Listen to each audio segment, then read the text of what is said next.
집회 시위에 관한 법률 위반, 또 기부금품법 위반 등의 혐의를 받고 있는 한국기독교총연합회 회장이죠. 전광훈 목사. 경찰이 최근 전 목사에 대해서 출국 금지 조치를 내렸다는 사실이 어제 알려졌습니다. 총 4차례 출석 요구를 했는데 모두 응하지 않았고 계속 응하지 않을 경우에는 체포영장까지도 신청할 수 있다고 발표를 했는데요. 어제 논란이 하나 더 불거졌습니다. 지난 10월 청와대 앞에서 집회를 하면서 신성모독적인 발언을 했다는 사실이 보도된 건데, 하나님 까불면 나한테 죽어? 이런 발언을 했다는 겁니다. 한국 기독교계에서는 이제 적극적으로 이 문제에 대처해야 한다는 목소리가 더 높아가고 있습니다. 교회개혁 실천연대 대표를 맡고 있는 박인성 목사 연결을 해보죠. 박 목사님 안녕하세요. 네, 안녕하세요. 우선 어제 저녁에 보도가 되면서 지금 떠들썩한 그 발언, 전광훈 목사가 지난 10월에 청와대 앞 집회 현장에서 했다는 그 발언, 사실은 들으셨죠, 목사님은? 예. 정말 참담하죠. 네. 사실은 이게 방송에서 내보내는 게 좀 민망합니다만 이제 듣고 판단을 하셔야 되니까 저희가 준비를 했거든요. 네. 유튜브 너아라 TV에서 촬영한 청와대 앞 집회의 한 장면, 전광훈 목사의 목소리 들어보시죠. 나 하나님 보좌를 딱 잡고 살아요. 딱 잡고. 하나님 꼼짝마. 하나님 까불면 나한테 죽어. 내가 이렇게 하나님하고 친하단 말이야. 친해. 일단 듣고 어떠셨어요? 이런 논평할 가치도 없는 것이지만요. 이건 무당이나 또는 이런 사이비 종교에서 나오는 말이지 기독교 신앙에서는 있을 수 없는 말입니다. 어떻게 자신이 믿는 신에게 까불면 나한테 죽어라고 할 수 있나요? 이건 과대망상이나 또는 만용의 극치, 성직자로서는 입에 담지 못할. 어떻게 하다가 이 전광훈 씨가 이렇게까지 막말의 수위가 이게 높아지는지 모르겠어요. 이게 지금 굉장히 지금 많이 분노하신 것 같아요. 만용의 극치다.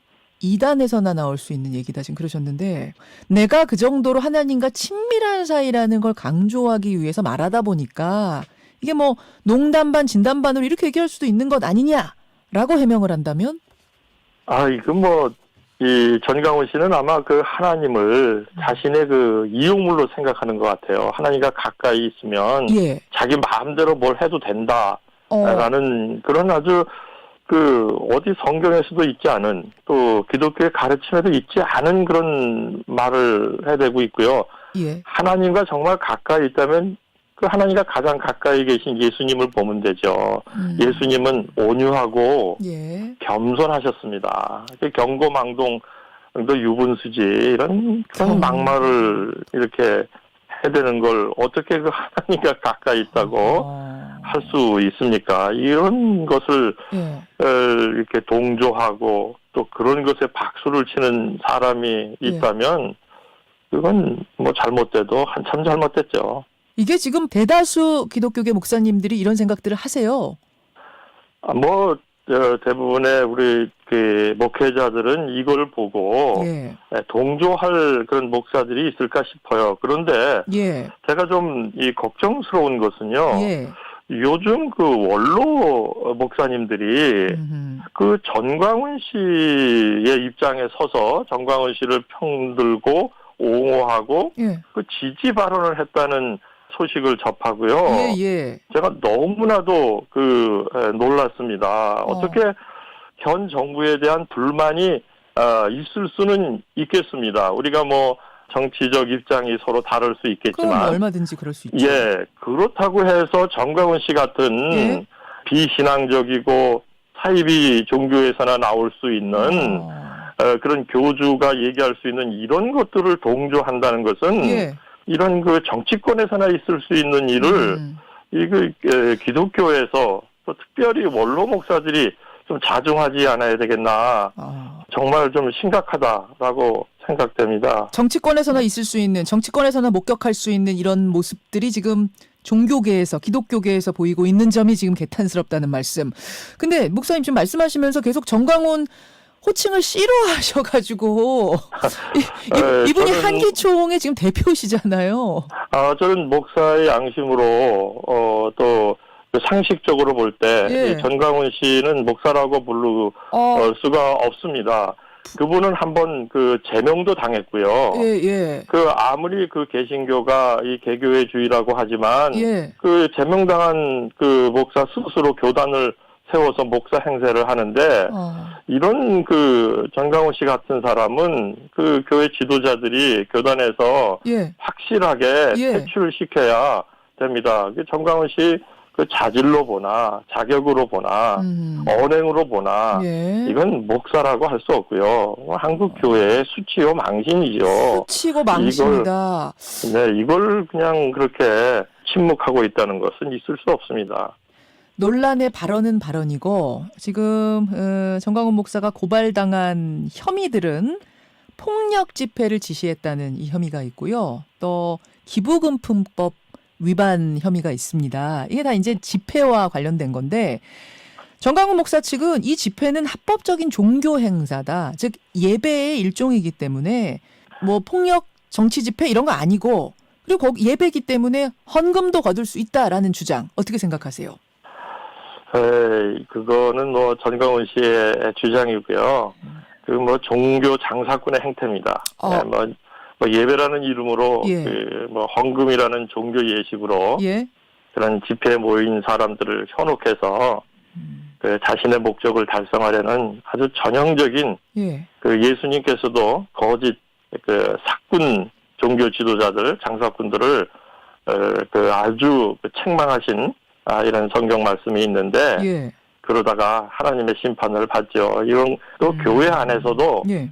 헌금을 거두면 목사 마음대로 쓸 수가 없습니다. 그렇죠. 그것은 정상적인 절차를 밟고 예. 협의를 거치는 것이죠. 성경에도 하나님께 드린 예물을 마음대로 썼다가 그 심판을 받고 저주를 받은 그 제사장 집안이 있습니다. 일단 그 집회는 예배라고 볼 수 없다는 입장이세요? 그렇죠. 그거는 예배를 빙자한 예. 어떤 그 자신의 목적, 정치적 불만을 가지고 있는 사람들을 대변하는 이런 데 쓰임을 당하고 있어요. 마치 예배가. 마치 그냥 더러운 똥을 치우는 똥막대기 같은 역할을 전광훈 씨가 하고 있다는 사실을 조금 좀 정신을 차려서 생각을 하고 더 이상 이런 일을 하지 않았으면 좋겠고요. 말씀의 해석, 성경의 권위, 예. 하나님의 경배, 뭐 이런 것들이 있어야죠. 이건 뭐 그 예배 형식을 갖춘다고 해서 그게 다 예배인가요? 지금 신성 모독적인 발언 한 가지만 가지고 지금 이런 강한 주장을 하시는 건 아닌 것 같고 그동안에도 이건 문제다 싶었던 어떤 발언이라든지 행동들이 혹시 기억나세요? 그 집회에서 나오기만 하면요. 예. 예를 들면 문재인 전엄 쳐내기만 한다면 뭐 여러분의 가정, 직장, 뭐 교회가 앞날에 시원해지러가 열릴 것이다. 뭐 전라도는 빨갱이다. 아하, 예. 또는 뭐 입에 담지 못할 뭐 속옷을 내려야지만 자기 교인이라고 하는 뭐 팬티를 내릴 줄 알아야 된다. 뭐 이런 거 있었죠.